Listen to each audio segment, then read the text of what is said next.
शिवरात्रि का प्रसंग कहता है, अपने मन की अभिलाषा रखकर तुम्हें जो चाहिए, एक काली मिर्ची और काली तिल्ली के 7 दाने। एक काली मिर्ची और काली तिल्ली के कितने दाने? 7 दाने हथेली में रखकर अपनी कामना कर कर मन से अपने मन के बात को कहकर शंकर भगवान के शिवलिंग पर चढ़ा दीजिए। आपकी मनोकामना, कहते हैं हर महीने शिवरात्रि आती है, इस शिवरात्रि पर, मुख्य शिवरात्रि पर चढ़ाओगे, अगले महीने की जब शिवरात्रि आएगी तो आपकी मनोकामना पूरी हो जाएगी। एक काली मिर्ची और 7 काली तिल्ली के दाने, मात्र 7। महाराज, जिसके घर में क्लेश रहता हो, बहुत ज्यादा लड़ाई झगड़े हो रहे हैं, सास बहू के झगड़े, ना बहू कुछ सुनने को तैयार ना सास सुनने को तैयार, और घर में बेचारे पुरुषों की आफत, यहाँ भाई भाई झगड़ रहे हो, सास बहू में झगड़ रही हो, कुछ मत करिए। गेहूं की बाली को तोड़ो। गेहूं की बाली जानते हो ना, जिसमें आप लोग तो गेहूं की बाली को तोड़ना है, और बाली 7 बाली तोड़कर अपने घर में घुमाकर अपने घर का नाम और गोत्र बोलकर उसको शंकर को समर्पित कर दीजिए। जिंदगी में कभी सास बहू का झगड़ा नहीं होगा महाराज। शिवरात्रि के दिन उसको समर्पित करिए, आपके घर में कभी क्लेश नहीं बच सकता। और शिवरात्रि के दिन रात्रि को 12 बजे शंकर भगवान पर एक धतूरा चढ़ा दो। क्या चढ़ाना है? जम के बोलिए जरा। धतूरा। ये शंकर भगवान को धतूरा चढ़ा दो। 12 बजे रात्रि को शिव जी पे धतूरा चढ़ाओ। आधे घंटे तक धतूरा चढ़े रहने दो और आप श्री शिवाय नमस्तुभ्यम का जाप करो। जिस शंकर जी पे धतूरा चढ़ाए उस मंदिर के बाहर बैठकर कौन सा मंत्र जपना है? श्री शिवाय नमस्तुभ्यम। फिर से बोलो, श्री शिवाय नमस्तुभ्यम। धतूरा चढ़ाकर श्री शिवाय नमस्तुभ्यम का स्मरण करिए। और जो दुकान नहीं चलती हो, घर में लक्ष्मी नहीं टिकती हो, खेत में फसल अच्छी नहीं आती हो, संपदा नहीं आ रही हो, बस उस धतूरे को लाल वस्त्र में बांधकर अपनी दुकान में, अपने व्यापार में, अपने घर में रात को 12:30 बजे उठाकर लाओ और 4 बजे के पहले उसको अपनी दुकान, व्यापार, व्यवसाय में उसको बांध दीजिए। और अगर जो जमीन फसल सही नहीं दे रही हो, उस जमीन में ले जाकर गाड़ दीजिए। आपको जीवन में कभी तकलीफ नहीं भोगना पड़ेगी, लक्ष्मी बढ़ती चली जाएगी महाराज, संपदा बढ़ेगी। जो व्यक्ति ज्यादा बीमार रहता हो, बहुत बीमारी उसको घेरे रहती हो, परेशान रह रहा हो, बीमारी बनी हुई है, तो बोर चढ़ाइए। बेर, क्या बोलते हैं यहाँ पर? बेर की बोर, वो खाने वाला बेर जो होता है, उस बेर को 7 बेर ले लो और 7 बेर को लेकर अपने ऊपर से घुमाकर शिवरात्रि की दोपहर के 12 बजे शंकर भगवान के शिवलिंग पर ले जाकर उस बेर को चढ़ा दीजिए। आपका रोग, आपकी बीमारी मात्र 3 महीने के अंदर समाप्त हो जाए। शिवरात्रि के दिन बेर चढ़ाने का बड़ा महत्व है। और शिवरात्रि पर चढ़ा हुआ वो बेर उठाकर ले आइए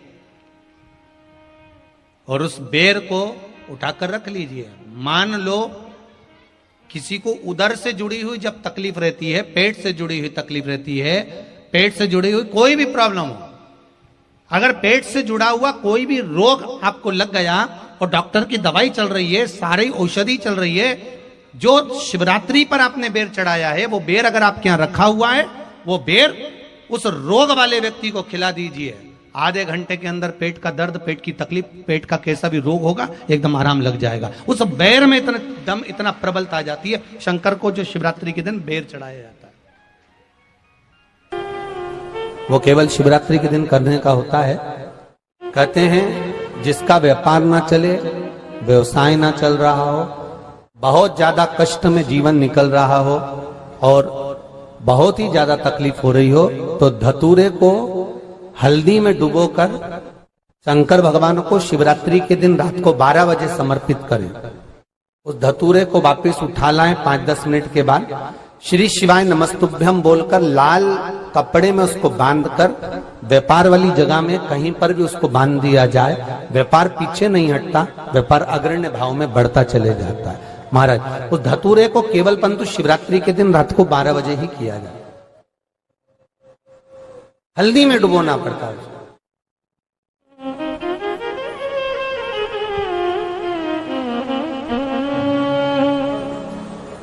यही प्रमाण एक क्रम में और है महाराज जी। लिंग पुराण कहती है, मान लो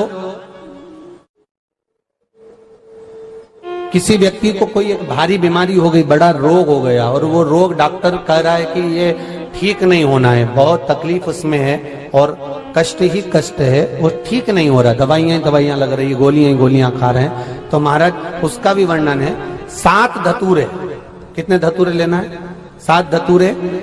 कोई सी भी शिवरात्रि से मतलब महीने में एक बार शिवरात्रि आती है, प्रत्येक महीने आती है।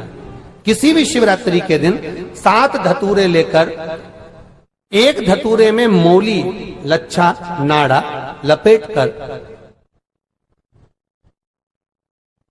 चंद्रमौली भगवान का स्मरण कर उस मौली को लपेटकर, 6 धतूरे में हल्दी लगाकर शंकर भगवान की जो जलाधारी है, जलाधारी में आपको पहले भी वर्णन किया है, शंकर भगवान का ये शिवलिंग है, ये जलाधारी है, ये भगवान का जल निकलने का स्रोत, चरणारविंद का भाव। शिवलिंग जहां रखा हुआ है, ये पार्वती जी का हस्त कमल, जो ये गोल भाग है, ये पार्वती का हस्त कमल, जहां शिवलिंग रखा है। जहां से जल नीचे गिरता है, उसके सीधे भाग में श्री गणेश जी महाराज का स्थान है, उसके उल्टे भाग में श्री कार्तिकेय जी का स्थान है।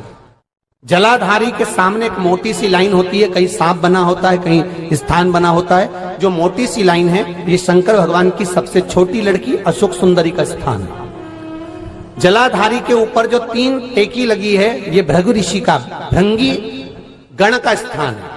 इसके ऊपर जो कलश है, कलश में जो पानी भरा जाता है, वो पानी जो बूंद बूंद नीचे गिरता है, ये शंकर भगवान की 5 लड़कियों का स्थान है। जया, विषहरा, सामरीबारी, धोतली और देव, ये 5 लड़कियों का स्थान है। शंकर भगवान का संपूर्ण परिवार शिवलिंग के सामने से, जहां से जल चालू होता है गिरने के लिए नीचे की ओर, जब जल जाता है, उस स्थान पर भगवान शंकर के सारे गणों का स्थान है।